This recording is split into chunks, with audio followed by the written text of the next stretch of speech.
सा हिंदू धर्म वो स्वीकार करवाना चाहते हैं? कौन सा हिंदू धर्म वो स्वीकार करवाना चाहते हैं? आज यही लोग, कोई दिन नहीं जाता एक दलित महिला के साथ बलात्कार होता, उसको मार डाला जाता है। और जो मारने वाले हैं, जो बलात्कार करने वाले हैं, उनको सरकार पूरा संरक्षण देती है। ये हिंदू धर्म है? कोई अगर दलित लड़का घोड़ी पर चढ़ करके अपनी बारात निकालने की कोशिश करता है तो उसको उतार करके उसको मारते हैं। अगर मूंछ रखता है तो मार डालते हैं। अगर टीचर के घड़े से पानी पीता है तो मार डालते हैं। ये कौन सा धर्म है? ये हिंदू धर्म नहीं, ये मनुवाद है। ये मनुवादी लोग हैं जो मनुवाद का प्रचार कर, ये कहते हैं घर वापसी। तो एक ने पूछा, अगर हम घर में वापस आते हैं तो हमको कौन सा कमरा दोगे रहने के लिए? हमको कहाँ रहने की जगह दोगे? तो उसको जवाब मिला कि जहाँ से तुम गए थे वहीं वापस आना। मतलब अगर ये 5 माले की बिल्डिंग है तो नीचे जो कोठरी है जहाँ से तुम निकल करके गए थे, अपमान होने से बचने के लिए तुमने धर्म परिवर्तन का रास्ता या तुम्हारे बाप दादाओं ने रास्ता अपनाया था, उसी काली अंधी कोठरी में तुमको वापस जाना होगा और कहीं रहने की तुमको जगह नहीं मिलेगी। तो ये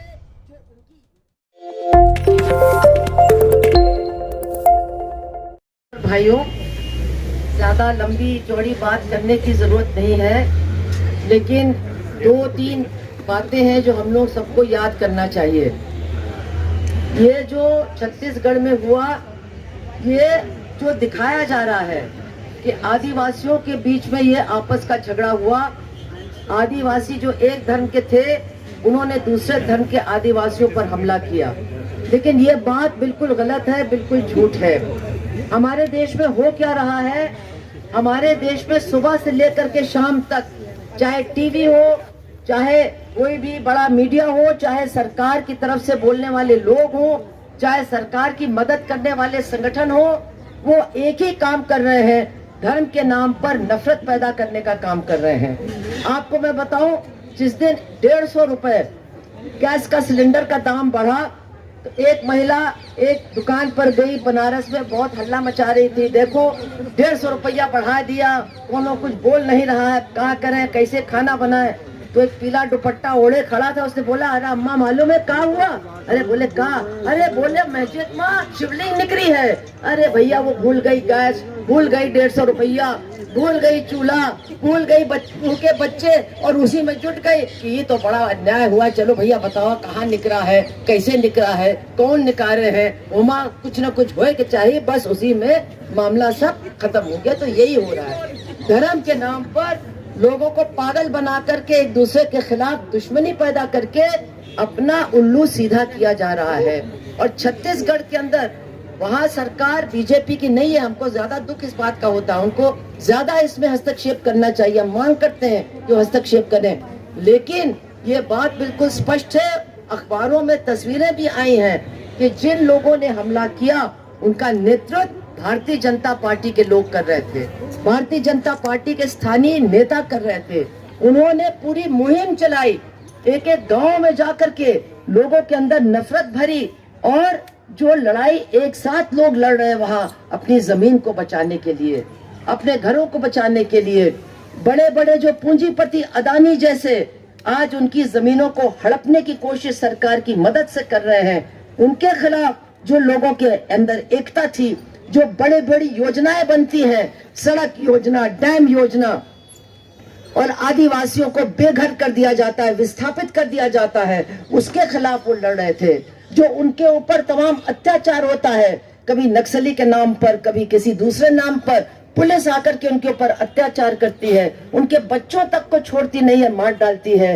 इन बड़े बड़े सवालों के खिलाफ जो आदिवासी मिल करके लड़ रहे थे, आज ये लोग जो वास्तव में अंबानी और अदानी के एजेंट बनकर के काम करते हैं, उन्होंने उनकी एकता को तोड़ने के लिए धर्मांधता उनके अंदर फैलाई, धर्म के नाम पर नफरत उनके अंदर फैलाई, और एक नारा दिया कि जो हिंदू नहीं बनेगा उसको हम गांव में रहने नहीं देंगे, उसके ऊपर हम हमला करेंगे। और उन्होंने हमले किए, क्रिसमस के टाइम पर किए, क्रिसमस के बाद किए, न्यू ईयर में किए, और हम लोगों ने वो तस्वीरें देखी जिसमें यीशु की मूर्ति को भी तोड़ दिया गया, मदर मैरी की मूर्ति को भी तोड़ दिया गया, घरों को तोड़ा गया, महिलाओं को और बच्चों को मारा गया, उनको उनके घरों से बेघर कर दिया गया और ये कहा गया कि आपको हिंदू धर्म मानना पड़ेगा वरना हम रहने नहीं देंगे। लेकिन मैं एक इससे बड़ा सवाल आपसे पूछना चाहती हूँ, फिर मेरी अपनी बात खत्म होगी, कि कौन सा हिंदू धर्म वो स्वीकार करवाना चाहते हैं?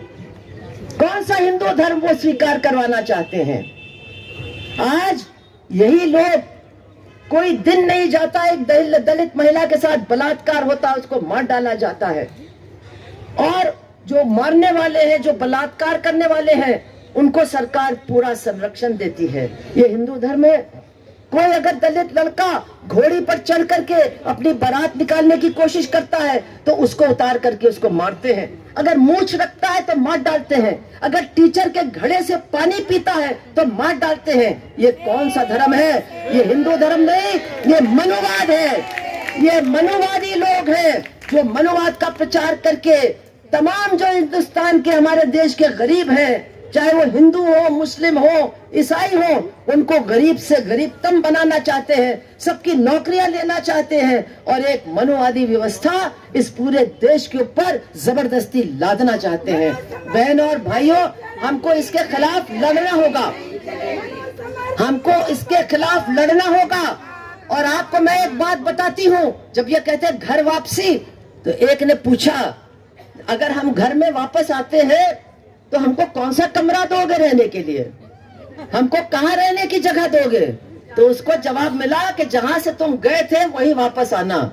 मतलब अगर ये 5 माले की बिल्डिंग है तो नीचे जो कोठरी है जहां से तुम निकल करके गए थे, अपमान होने से बचने के लिए तुमने धर्म परिवर्तन का रास्ता या तुम्हारे बाप दादाओं ने रास्ता अपनाया था, उसी काली अंधी कोठरी में तुमको वापस जाना होगा और कहीं रहने को तुमको जगह नहीं मिलेगी। तो ये जो उनकी योजना है, ये जो उनका आगे का एजेंडा है कि धर्म के नाम पर एक बड़ी संख्या में लोगों को अपने पीछे लामबंद करके वो इस देश की धन दौलत को, इस देश की संपत्ति को इन बड़े बड़े पूंजीपतियों के हाथ के हवाले करना चाहते हैं। हमारी जमीन, हमारी नौकरी, हमारा पब्लिक सेक्टर, हमारा रेल, हमारा हवाई अड्डा, हमारी सड़क, हमारा स्कूल, हमारा दवाखाना, सब कुछ हमसे छीन करके इन बड़े बड़े लोगों के हवाले करने का इनका एजेंडा है, जिसके लिए वो कुछ भी करने को तैयार है। किसी को भी मारो,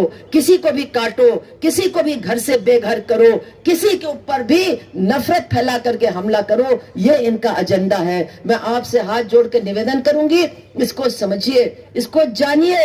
ये किसी एक धर्म की लड़ाई नहीं है, ये किसी एक धर्म की लड़ाई दूसरे धर्म से नहीं है। ये शोषण की व्यवस्था को और भी ज्यादा जटिल और भी ज्यादा असहनीय बनाने की लड़ाई है। हमको और आपको तय करना है। हम सबके साथ हैं जो इस शोषण की व्यवस्था के खिलाफ लड़ने के लिए तैयार है। हम सबके साथ हैं जो इस मनुवादी व्यवस्था को रोकने के लिए तैयार है। हम उन सबके साथ हैं जो इस संविधान को, जो थोड़ा बहुत हमको मिला है इस संविधान से, डॉक्टर अंबेडकर का बनाया हुआ संविधान, इसको बचाना चाहते हैं और मनुस्मृति से बचना चाहते हैं। ये तमाम लोग इकट्ठा हो, हम लोग ज्यादा हैं, हमारी संख्या ज्यादा है, जीत हमारी होगी। इतना कहकर के जो हमारे वहां लोग मारे गए उनके साथ अपनी पूरी की पूरी संवेदना व्यक्त करते हुए, अपने संगठन की संवेदना व्यक्त करते हुए मैं अपनी बात को समाप्त करती हूं और आप सबका बहुत बहुत धन्यवाद देती हूं। इंकलाब जिंदाबाद।